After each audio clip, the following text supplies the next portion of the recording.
Welcome back to We Connect. We continue our conversation here with Joshna Chinappa.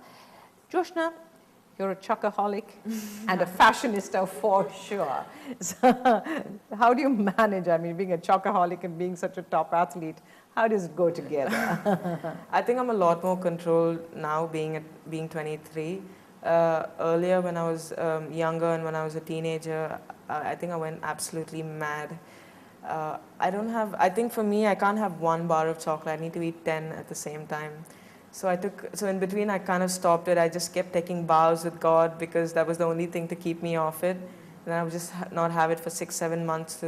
But now that I'm a lot more in shape, I kind of take it a little bit more for granted. Like, I'm not so worried that I'll put on weight here or there. But it's more controlled. It's definitely more controlled. So how many hours do you actually have to give your squash every day? I mix it with my weight training sessions with my trainer, and I play a lot of squash at the academy. So between that, I do about 5 hours a day. So is there time then for anything else, Joshna? I'm currently studying psychology. I plan to be a sports psychologist. It's something that I'm interested in rather. But I haven't opened my books yet. I'm waiting for the time where I'm going to be under pressure to open it, and that's when I will. Will there ever be a time? Will there? I don't know. I've not thought of it actually. But yeah, I don't. I play a lot of other sports. Such as what?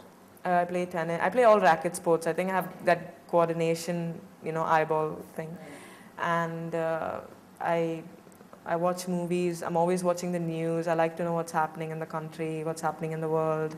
So yeah, and I sleep. I have to sleep. All the time catching up with it.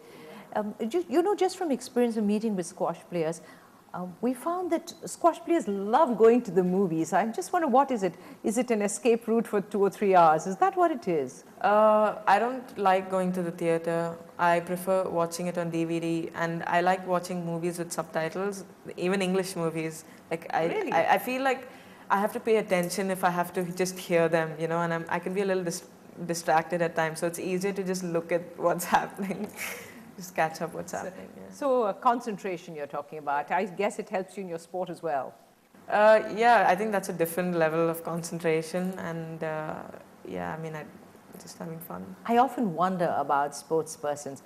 Is it possible to shut out the rest of the world and every other issue, every other problem? To be honest, I think when I was younger, maybe when I was 19 to 22, I don't think I lived the most disciplined life. I think that was me growing up. I did have my times where I was going out at night and probably not being as dedicated as I should have been. But today I'm in a different place where I know that, for me, there's no difference today between a Monday night and a Saturday night. I think that is the stage I've come to. And it's not that hard now because it doesn't appeal to me as much as it probably did. Like, I get so much more satisfaction when I make every training session and I train the best, or I'm beating the guys at the academy. It's so much more worth it than going out on a Saturday night. Right. So. You began to play really actively at 10 years old. At 14, you created history. You were the youngest national women's champion. So in terms of squash itself, was there ever any other interest as a young girl, to actually pick up any other sport rather than squash? Not really. Like, before I was 10, I was playing all sports again because I just love playing so many sports. And my parents told me, you pick any one sport, you can't be playing, everything. And I just happened to choose squash because I played a couple of tournaments. My dad is a squash player himself, so it was just like an easy transition. And I think at 10, I decided this was what I was going to do as a career. But I think at that time, it was more because I didn't want to study as much. I thought that was my escape route to not studying or exams and all of that. But I knew inside that this is what I was going to do. A pretty good escape route, really, as it turned out, right? It was, yeah. Okay. So in terms of, if you look back, I know you're still very young in your career. Who were the few people who would have really made that impact? Your great-grandfather played squash, your grandfather, your father, except for your mother, everybody else. So who would you attribute your success to? Definitely my dad. He's been there throughout, from going and playing tournaments. Nobody was willing to put money in a squash player, and my dad really worked really hard to get me funding to go play a few tournaments that he could afford.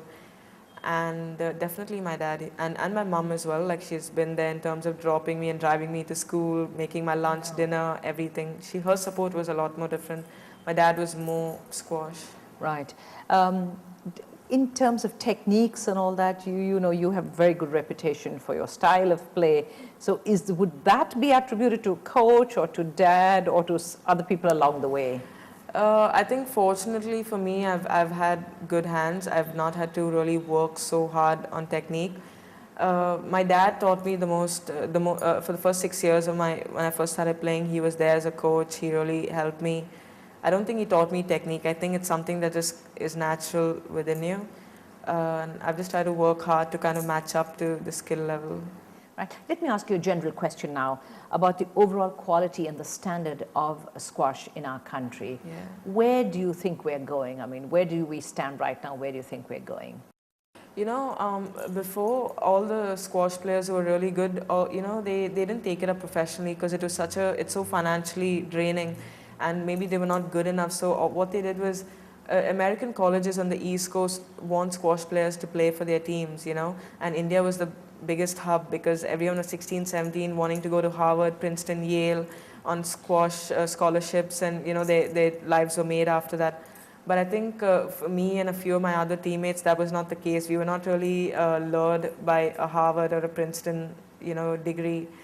And so definitely now I think people want to play it more professionally. There are about 10, 12 of us who are on tour, you know, professionally, as opposed to before where probably just one or two might have been. So there's a big difference right now. Joshna, we'll come back and we'll talk to you about the forthcoming Commonwealth Games, so please don't go anywhere. And you, our viewers out there, stay right there with us because we'll get right back to you on We'll Connect.